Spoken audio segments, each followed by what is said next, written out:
नमस्कार, आप देख रहे हैं न्यूज़ 22 लाइव। मैं प्रवीण बोध आपके साथ एक बार फिर से हाजिर हूँ।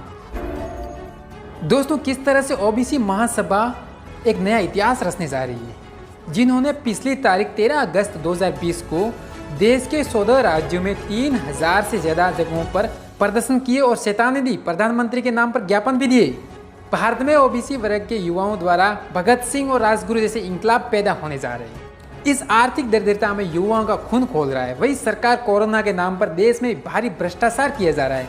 मजदूर किसानों की हालत पहले से ही खराब चल रही है। सरकारी संस्थाओं का निजीकरण करके भारत सरकार पहले से ही जनता विरोधी फैसले कर चुकी है। सुप्रीम कोर्ट और सरकार की मिली भगत से असंवैधानिक फैसले लगातार किए जा रहे हैं। ओबीसी समाज इस फैसले से आक्रोशित होकर 13 अगस्त को 14 राज्यों में 3000 से ज़्यादा जगहों पर आंदोलन भी किए। सामाजिक क्रांति पैदा करने वाला ये ओबीसी महासभा जो लगातार तेज गति से आगे बढ़ रहा है, वह सरकार को ही नहीं बल्कि समाज में बैठे ओबीसी नेताओं को भी आड़े हाथों ले रहा है। ओबीसी महासभा समाज के युवाओं को अंधभक्ति से ध्यान हटाकर सही दिशा देने का कार्य भी कर रहा है। इस ओबीसी महासभा में बेरोजगार और पढ़े लिखे युवाओं को जोड़ा जा रहा है। यह ओबीसी महासभा संगठन सिर्फ संविधान के अनुसार ही भारतवर्ष को आगे बढ़ाने में तरक्की की राह चलेगा। इस संगठन का मानना है कि विज्ञान की राह चलकर युवाओं को सक्षम और योग्य बनाना है। जनसंख्या प्रतिशत में संसद, न्यायालय, मीडिया और प्रशासन में हिस्सेदारी दी जाए। इसके अलावा ओबीसी महासभा की कई मांगे जो निम्न प्रकार हैं। देश में पिछड़े वर्ग की मांगे, ओबीसी को जातिगत जनगणना कराए, असंवैधानिक साजिशपूर्ण क्रीमी लेयर हटाए, मंडल आयोग की अनुशंसा लागू करें,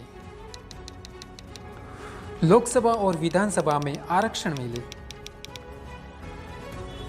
शासकीय विभागों में निजीकरण रोके, जनसंख्या प्रतिशत में अधिकार दिया जाए,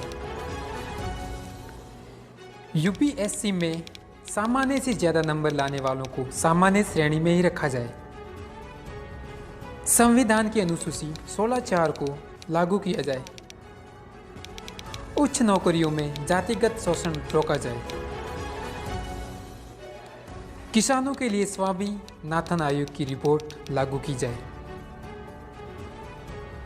ओबीसी के पदाधिकारियों पर धारा 188 के केस वापस हो, बैकलॉग पदों को भरे नौकरियां निकाली जाए,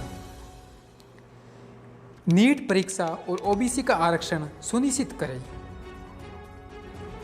आरक्षण को संविधान की 9वीं अनुसूची में शामिल किया जाए, ईवीएम बंद करके बैलेट पेपर से चुनाव किया जाए।